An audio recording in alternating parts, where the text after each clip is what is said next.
चाहिए। साहब बहुत धन्यवाद जानकारी, तमाम जानकारी दर्शकों तक पहुंचाने के लिए चुनाव से जुड़ी हुई। और चलिए अब आगे बढ़ते हैं। 2024 आम चुनाव में मोदी फैक्टर सबसे अहम होगा। मोदी के नाम पर ही पक्ष या फिर विपक्ष में वोट पड़ेंगे, यानी कि मतदान होंगे। मोदी के चेहरे पर ही चुनाव में बीजेपी जा रही है, यानी कि आगे आ रही है। आपको बता दें, मोदी की गारंटी के नारे से ही अब हितग्राहियों को साधने का प्रयास भी किया जा रहा है। मैं मोदी का परिवार अभियान भी चलाया जा रहा है। तो आपको याद होगा, विपक्षी पार्टियों ने, चाहे लालू यादव की बात कर ले, जिस तरह से मोदी को घेरा था कि आपका कोई परिवार नहीं, जिसके बाद बीजेपी ने एक बड़ा अभियान चलाया, मैं मोदी का परिवार। और देखिए किस तरह से ये मुद्दा भी काफी अहम रहा, महत्वपूर्ण रहा, और अभी भी ये चलाया जा रहा है बीजेपी की ओर से अभियान। तमाम बीजेपी के दिग्गज लीडर अपने अपने एक्स अकाउंट पर लिख रहे हैं कि मैं मोदी का परिवार। तो 2024 में मोदी फैक्टर ही सबसे अहम होने वाला है और मोदी की छवि ही सबसे बड़ा मुद्दा भी होगी। 2024 लोकसभा चुनाव की बात करते हैं और यहां पर मोदी के चेहरे पर ही पक्ष और विपक्ष के बीच में यहां पर वोट भी पड़ेंगे। हितग्राहियों को साधने का सीधा प्रयास किया जाएगा।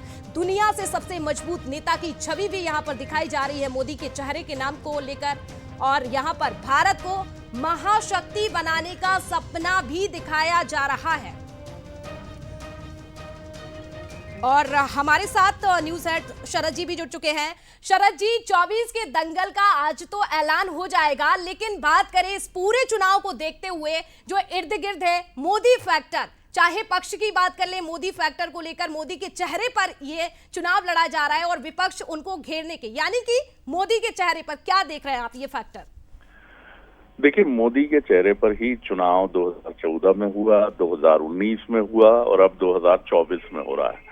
दरअसल मोदी जी ही वो फैक्टर हैं जिन्होंने भारतीय जनता पार्टी के लिए कामयाबी का मंत्र कुछ इस तरह से गढ़ा कि वो मंत्र सफलता का एक इतिहास बन गया। और न भूतो न भविष्यति, अगर तीसरी बार वो जीतते हैं तो देश में वो जवाहरलाल नेहरू, पंडित जवाहरलाल नेहरू के बाद ये ऐसे नेतृत्व करता होंगे जो लगातार हैट्रिक बनाने में केंद्र में कामयाब हुए हैं, क्योंकि ये काम ना इंदिरा गांधी कर पाई, ना कोई और कांग्रेस की मुख्यमंत्री कर पाया। और यही वजह है कि मोदी जी और उनकी टीम का पूरा जोर है कि वो हैट्रिक ना सिर्फ हासिल करें बल्कि एक अंदाज से हासिल करें कि 400 पार का नारा इसीलिए दिया गया है। मोदी जी का नाम, मोदी जी की गारंटी, मोदी जी का परिवार, ये तमाम जो नारे हैं वो मोदी जी के व्यक्तित्व के इर्द गिर्द ही बुने गए हैं। चाहे अच्छे दिन आने वाले हैं, मोदी है तो मुमकिन है, और अब मोदी का परिवार। और निश्चित तौर पर ये पूरा चुनाव सिर्फ नरेंद्र मोदी जी के इर्द गिर्द केंद्रित है, जिन्होंने गुजरात में बीजेपी को एक अवैध गढ़ बना दिया। आज तक 6 बार से 6 चुनाव में लगातार बीजेपी गुजरात में जीत दर्ज कर चुकी है। हमने देखा है कि गुजरात कितना बड़ा सेंटर है बीजेपी का। और उन्होंने देश को संभालने के बाद पश्चिम और उत्तर भारत को भी बीजेपी के गढ़ में बदल दिया है। दक्षिण भारत में भी वो लगातार कोशिश कर रहे हैं। पश्चिम बंगाल में उन्होंने दूसरी पार्टी बनने का बीजेपी को गौरव दिया है। दक्षिण भारत में कर्नाटक तो बीजेपी मजबूत है ही, लेकिन वो तेलंगाना, केरल और आंध्र प्रदेश में भी अपनी शक्ति दिखाने की कोशिश कर रही। तो चुनाव बहुत दिलचस्प है और मोदी का परिवार ये नारा है।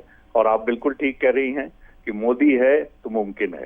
जी बिल्कुल, और मोदी ही मुद्दा है। बड़ी बात यह है कि मोदी ही मुद्दा है, मोदी की गारंटी, मोदी परिवार। तो देखिए यहाँ पर बड़ा ही दिलचस्प ये चुनाव होता हुआ नजर आ रहा है, क्योंकि मोदी के नाम पर ही ये चुनाव लड़ा जा रहा है। शरद जी, बहुत धन्यवाद आपका जुड़ने के लिए, तमाम जानकारी दर्शकों तक पहुंचाने के लिए। तो मोदी की छवि ही सबसे बड़ा मुद्दा इस लोकसभा चुनाव में देखा जा रहा है। तो देखिए, अब लोकसभा चुनाव की तारीखों का ऐलान भी होने जा रहा है, इंतजार खत्म होने जा रहा है। थोड़ी ही देर बाद आपको बता दें 3 बजेंगे जब घड़ी में, और ऐलान हो जाएगा तारीखों का।